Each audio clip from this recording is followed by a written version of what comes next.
পরিপত্র বাতিল হয়।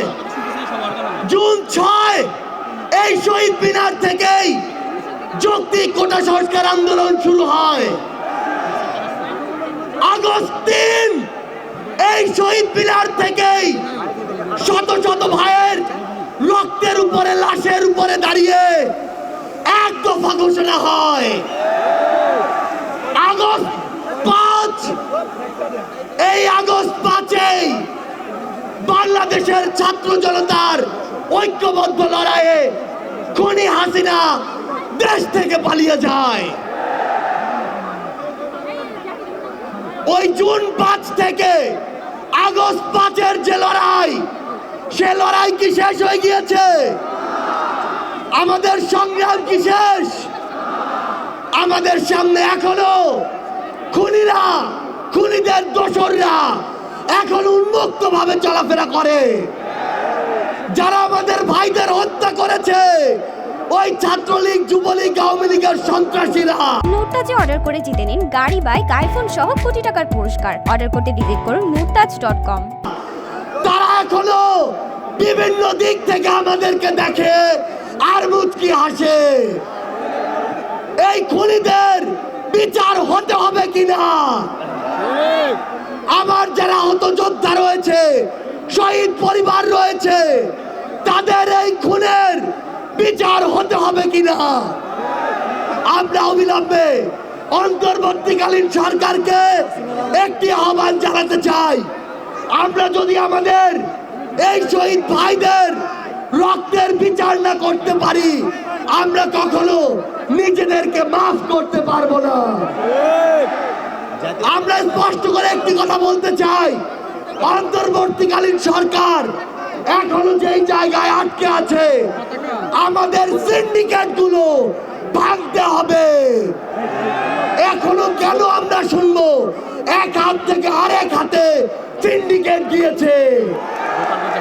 তাহলে আপনারা আপনাদের জায়গা থেকে কি অ্যাকশন নিচ্ছেন?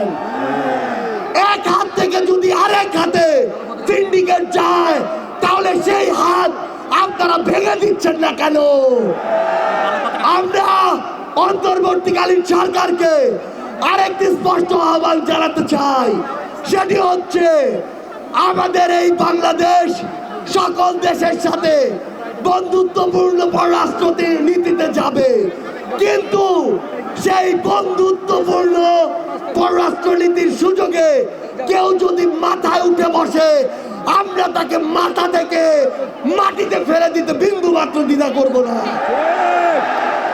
আমরা স্পষ্ট করে একটি কথা বলতে চাই, যেই খুনিরা এই দেশের বাইরে, এই দেশের মানুষের ঘামের হাজার হাজার কোটি টাকা পাচার করেছে, সেই টাকা ফিরিয়ে আনতে হবে।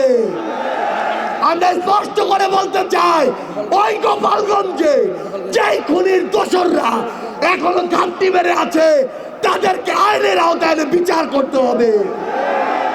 গোপালগঞ্জে এখনো কিভাবে আমাদের এই অভ্যুত্থানের যোদ্ধাদের উপরে হামলা হয়, আমরা প্রশাসনকে, পুলিশকে স্পষ্টভাবে বলতে চাই, পুরো বাংলাদেশে আমাদের এই যোদ্ধাদের, ফ্যাসিস্ট বিরোধী আন্দোলনকারীদের নিরাপত্তা যদি না দিতে পারেন, তাহলে ওই চেয়ারে কোন আইন শৃঙ্খলা রক্ষাকারী বাহিনীর বসে থাকার কোনো অধিকার নেই।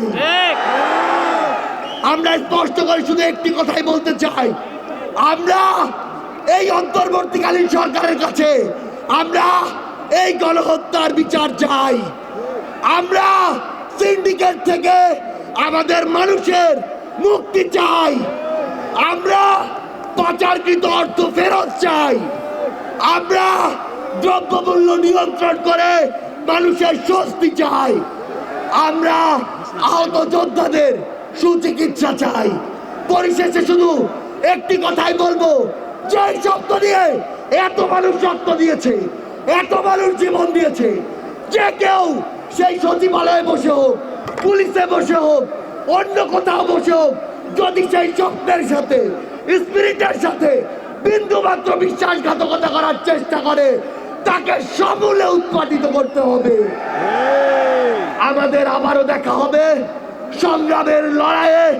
অথবা রাজপথের বিজয়ে। ইনকিলাব জিন্দাবাদ। সংগ্রামী ছাত্র জনতা এই মুহূর্তে আপনাদের সামনে বক্তব্য দেবেন